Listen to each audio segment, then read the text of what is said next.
So, welcome to our first lecture for week one in Introduction to Risk and Disruption in Supply Chains. These series of lectures are particularly customized for our online program here at Rutgers Supply Chain Master's degree, but certainly appropriate for our face-to-face students that are taking the course with me as well. We're going to talk a lot about risk. We're going to talk about a lot about disruption, and we're going to talk about the steps involved in identifying and responding to these matters. But before we get started, let me give you a sense of what the typical syllabus for the course is going to look like, even though this may change. This is, of course, based on my face-to-face classes at Rutgers, but this week we're going to talk about science of failures. We're going to, and then we're going to move on to business continuity management, business impact risk assessment, resilience, and then, and oh, by the way, this on the bottom right-hand corner is your book, Business Continuity and Risk Management. Even though the textbook is not necessarily directly related to supply chain risk, it's actually a good book for overall business continuity and risk management assessment. We're going to move on to strategy and continuity, a big portion of what the C-suite is going to be looking at from business continuity and risk management, and then on to a response in terms of internal and external. After the spring break, we're going to carry on with response in internal and external activities. We're going to have 1 week of a tabletop exercise to discuss, and then we're going to move on with some simple analyses and modeling examples, and on to communicating crisis management. We may have a field trip for my face-to-face students.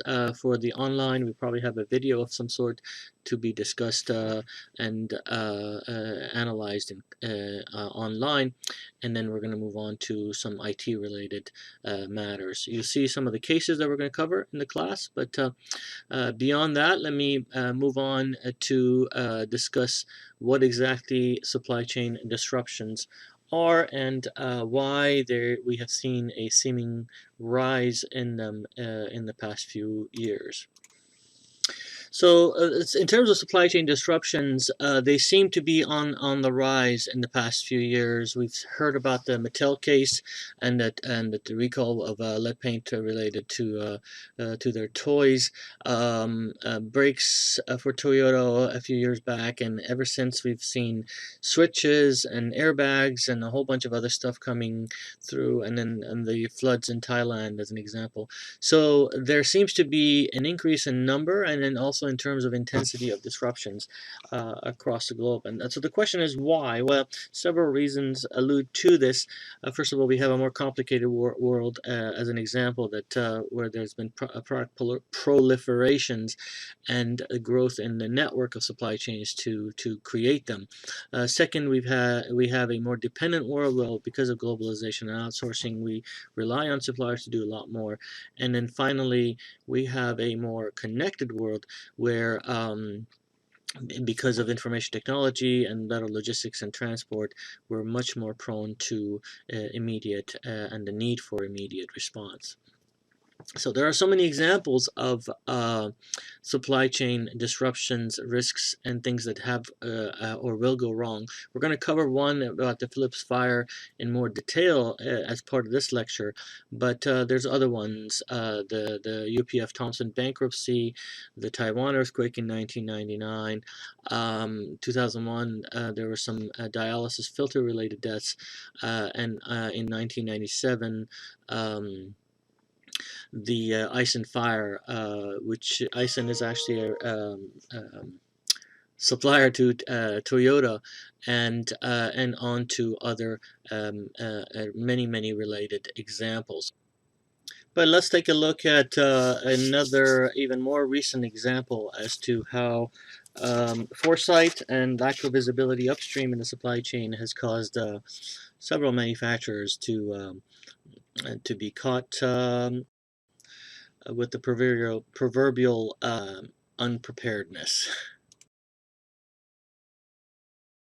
Now to a story that's resonating with the auto industry. Just as car makers are getting back on their feet from the recession and Japanese supply problems, a plant explosion in Germany could hurt production of autos here and around the world. Our Phil LeBeau is here with us now to explain. Phil, what's going on? Kelly, this is one of those situations where people will look at it and they'll say, are you kidding me? We're going through this again a year after all the problems in Japan. Here's what's happening. There was an explosion in Germany late last month at a plant that makes a key ingredient that goes into a resin that is used in making certain auto parts. We're talking about a resin used for a coating, a nylon-like coating, when we're talking about brake lines, fluid lines, key engine components. And because of that, the industry is bracing for a possible shortage of those components because there's not going to be the resin necessary to make those components. Now, some of the automakers and some of the parts suppliers, some of their leading executives got together yesterday in Detroit and they talked about, hey, is there a way around this situation? Well, Ford is certainly looking at this, as are all the automakers. In fact, earlier this week, Ford CEO Alan Mulally said that the industry is all working together to solve the resin shortage. It has not yet altered its production plans due to the expected shortage in that resin, which goes into key components. General Motors has also had its production people, along with its shipping people, working with the company where the explosion took place, also looking at whether or not there are some solutions. The bottom line is this, Kelly. When you look at this industry, it's a just-in-time manufacturing situation. This explosion has the potential over the next couple of months to crimp the supply chain, and if that happens, you could see production altered. What they would try to do, though, first is alter the production of those vehicles that are not selling as well as others. Can I ask another one of my famous glaringly obvious questions? Captain Obvious right here. How does the auto industry allow themselves to be so beholden? Have one resin plant. To one plant, which makes some obscure thing it's that not the only grow in like a certain county and, you know, in that part of Germany? Because they're not rare earths. It is not the only plant that makes this resin. It is a plant that makes the majority of a key ingredient that goes into a resin that is made at a number of facilities around the world. So this is not the only place where that resin is made, but they are the primary supplier of the key ingredient that goes into that resin. And we should point out, there are some possible solutions. DuPont has a product that might work, and what the automakers need to check is, will the coating on these parts hold up and do the job and do it safely? It's not just a matter of whether or not it works within the engine, but whether or not it meets all the safety specifications. So I know what you're saying. Shouldn't they have foreseen this? In this day and age, it's not unusual that you're going to have... When you look out at the risk spectrum, if you're a CEO, if you're Mulally, or I'm not going to pick on Ford, and you go out and you say, where do we get our parts? Okay, let's take care. Right. Where do they get their stuff? Wait a minute. Whoa, one guy responsible for the key ingredient in this key resin. Brian, I guarantee you within manufacturing, almost every industry has a situation where you go down the tier line, tier 2, tier 3 supplier, that they're probably the only supplier of a key ingredient, and that's what you're looking at here. I know it seems absurd, but that's the way it is in manufacturing. We get all of our moon rocks from just one orbiting planet. I've requested HR to change that. The issue is bigger than you think, and he's absolutely right. Tier 2, Tier 3, lots of sole sourcing going on, and that's why we're here, essentially, is because there's a lot of lack of redundancy and, unfortunately, points of vulnerability associated as you move up the chain. This particular example that we just went through is more related to supply chain design. But the one that I'm going to share with you next has less to do with design and more with execution. So let's take a listen to this one. This morning, the Justice Department reportedly is investigating the Japanese company that made defective airbags. Those dangerous parts are in millions of recalled vehicles. We've been following this story for weeks. Jeff Glor is here with how government officials now say they responded poorly. Jeff, good morning. Charlie, good morning. Two federal safety regulators released an unusual statement overnight, not only saying they made mistakes, but that the threat from these airbags is greater than first realized. Seemingly minor accidents like this are among those being investigated. An airbag deploys, yet shrapnel is sent firing out. This one happened in Florida. The only difference between this piece of shrapnel shooting him in the leg and in the heart were inches. It was just a small difference, and luck. The flying metal from Takata airbags has been linked to at least 4 deaths and 30 injuries. Now, in a new release, the National Highway Traffic Safety Administration, or NHTSA, is acknowledging the risk from these airbags, quote, may be greater than previously identified, especially, they say, in warm weather states. The airbags contain a canister filled with a But chemical let's take a look propellant. at When an airbag another, deploys in an even more accident, recent the example propellant as to explodes how with excessive force. In these foresight cases, and lack of rupturing the metal visibility upstream in the canister, supply sending chain the has shrapnel caused out. NHTSA several acknowledged their manufacturers urgent to advisory sent on be Monday was caught inaccurate. They've corrected with it the by nearly doubling the 8 proverbial million the number of cars whose airbags are affected. The previous unpreparedness. number was 4.7 million. The new list also revises the makes and models of cars that have been recalled. The agency is being hammered by some lawmakers, including Florida Senator Bill Nelson. So I have no patience for federal regulators not being. Well, before we start blaming the federal regulators, let's take a look at the issue as related to the supplier and the manufacturer themselves and where the problem started to occur. There are major developments tonight about that recall of airbags in millions of the cars currently on the American road. NBC News has learned the Justice Department has launched a criminal investigation into the Japanese company that makes the airbags after reports that the company knew a decade ago some of its airbag inflators could crack and even explode, and ordered employees apparently to destroy the evidence. We get our report tonight from NBC's Tom Costello. 3, 2, 1. It's the explosive canister inside an airbag that investigators believe can blow apart, spewing metal shrapnel. 4 people are believed to have died, dozens injured, including 26-year-old Corey Burdick, who lost an eye when his airbag exploded last May. I just thought I was going to die. I thought right here on the curb, this is it. My boys, my wife, my job, my life just gone. Burdick is suing Honda and the maker of the airbag, Japan's Takata Corporation. While Takata has always maintained it first discovered the widespread problem in 2008, the New York Times today reports Takata conducted secret tests in 2004 on 50 airbags and hid evidence that found cracks in 2 airbag canisters.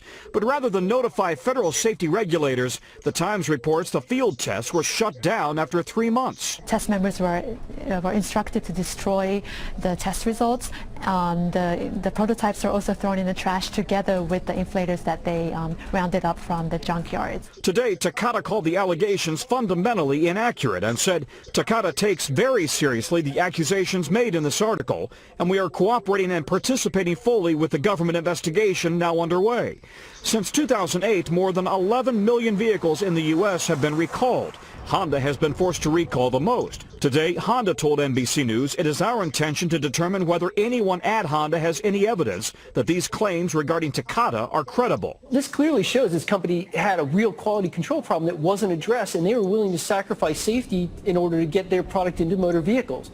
Tonight, both Republicans and Democrats are promising congressional hearings into what Takata knew about its airbags and when it knew it. There's also growing bipartisan frustration with the National Highway Traffic Safety Administration, NHTSA, for failing to detect the problems far sooner. Brian? Tom Costello in our D.C. newsroom on a Friday night. Tom, thanks. Here's a story for people as you get ready to drive off to work. The federal government is now demanding that the auto industry recall millions of additional cars because of a potential defect with the airbags in those vehicles. It's been linked to dozens of injuries and 4 deaths in the United States. NBC's Tom Costello is outside Orlando. Tom, good morning. What can you tell us? Matt, good morning. This is a 2001 Honda that was involved in a front-end accident in September. A 51-year-old woman was driving. The Highway Patrol has taken the steering wheel and the airbag because the preliminary evidence suggests the airbag exploded, sending shrapnel into her neck. She simply lost too much blood and died 3 days later. Her name was Hien Tran. She'd moved to America from Vietnam 2 years ago to be closer to her sister. Well, she died after colliding with another car on a nearby road in September.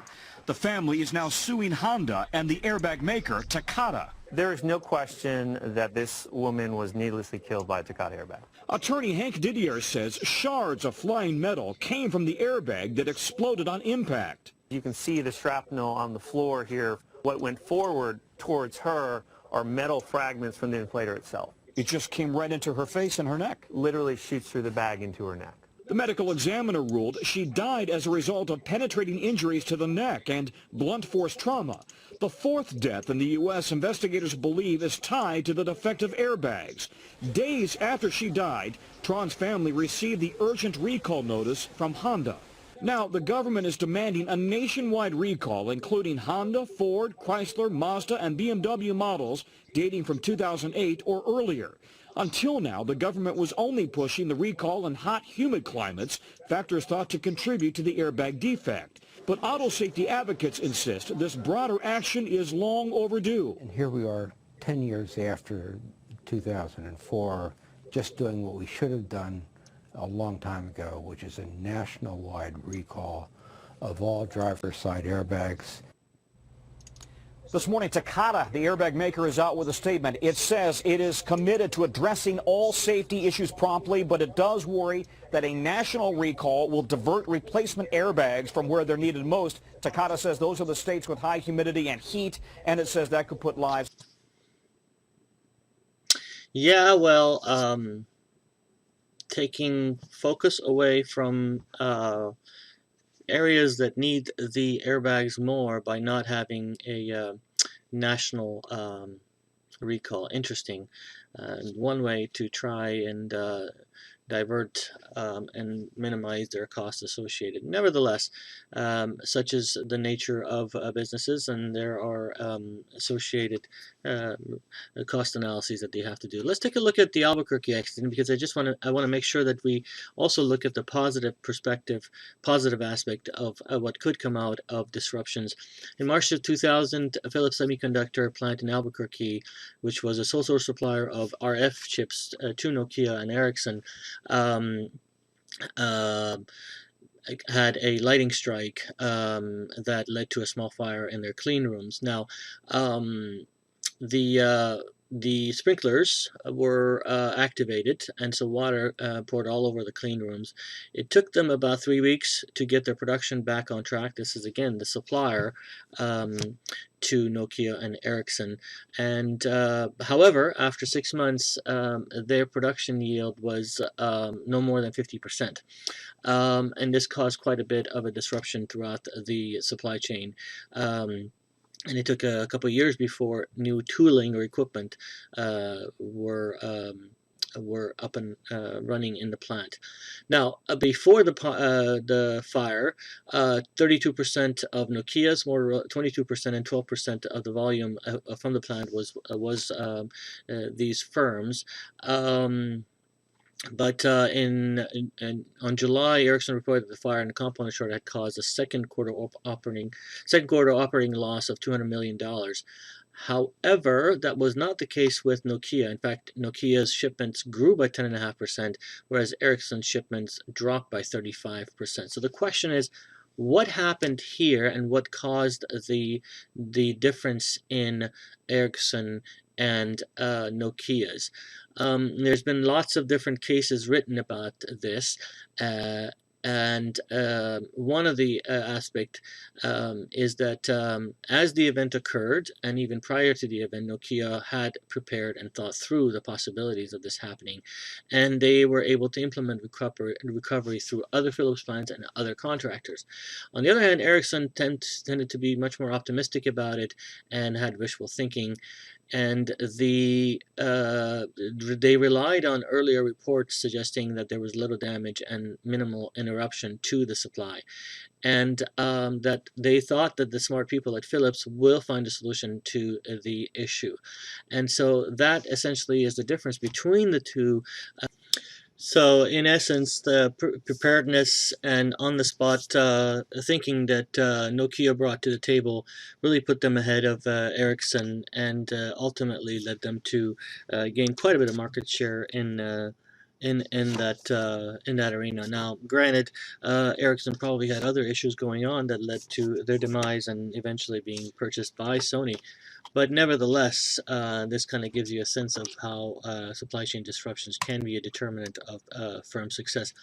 In fact, this case is quite a common case for discussion, and there's been a lot written on it about the fire in Albuquerque and how it sparked the phone giant debacle and demise. Okay, so let's spend a few minutes on supply chain risk just to get a sense, and I'm going to set the stage. In the next few weeks, we're going to talk about risk assessment and risk analysis, but where do risks come from is perhaps one important element to discuss. One method of looking at risk is generally looking at the source of risk being upstream supply, downstream demand within the process, and also with relation to network and control. Now keep in mind, network and control. Network could be information technology, control can be information technology, and along with that, so can be financials. If we don't get paid from the buyers or on the demand side, it's going to be very difficult to maintain ongoing things. And this particularly becomes an issue in developing countries where cash flow is not as prevalent and credit is not as easy to get to. Now, risk landscape is changing. This is changing. This is based on information from Zurich. And the fact that we've had interconnectivity and perhaps no buffers is part of the reason for the Fukushima and the Japanese earthquake to have such a tsunami, have such an impact at the world level. But the fact that we have market characteristics that are more globalized and competitive has led to some changes, particularly in terms of fragmentation. We talk about suppliers and supply management, but the bottom line also is the fact that we have fragmented the value chain into pieces, and each of the core competencies are done by different, each of the steps in the process are done by firms that have different core competencies around the globe. And so this connectivity, or there needs to be more connectivity, and that when that connectivity doesn't happen, it leads to severance and disruptions.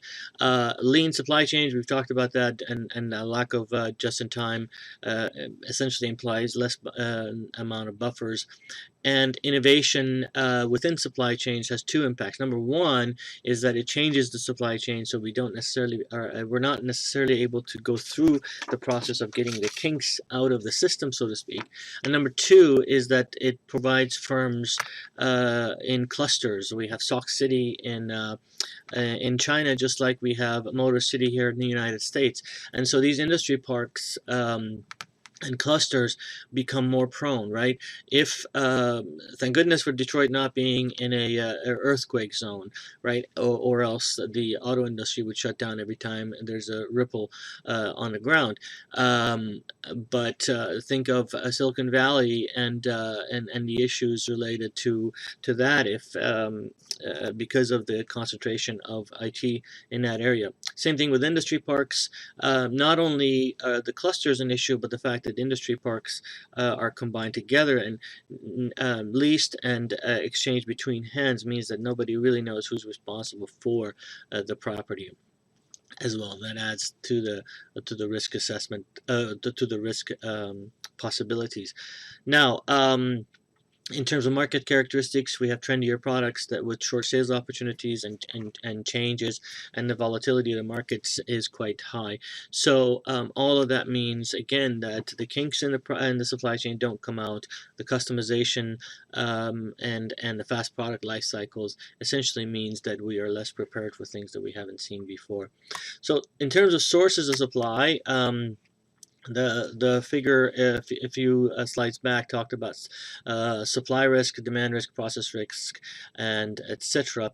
I'm not going to go through all of these, but the fact that in terms of supply, dependency on key suppliers, consolidation in the market, and this notion of potential disruption at the second tier level, and replenishment lead time are issues that can become source of risk in the supply chain. But in the downside too, we can get issues that can ricochet upwards. Major accounts, change of customers and clients' expectations or demands can mean that major manufacturers don't necessarily have demand for their products, right? Their volatility in demand can also mean that it can have ripple effects or bullwhip effects upstream in the supply chain. So, and on. There's several different aspects of risk that one can go through and list them out. But this 5-item element is often used for the purpose. And here's another slide that kind of gives you an example alongside the examples and the categories. So in short, whereas yesterday we had integrated production sites with raw and finished stocks all in one location, today we have these global supply chains with less inventory and less buffers, and naturally the expectation is that things, when they do go wrong, have major or larger impacts.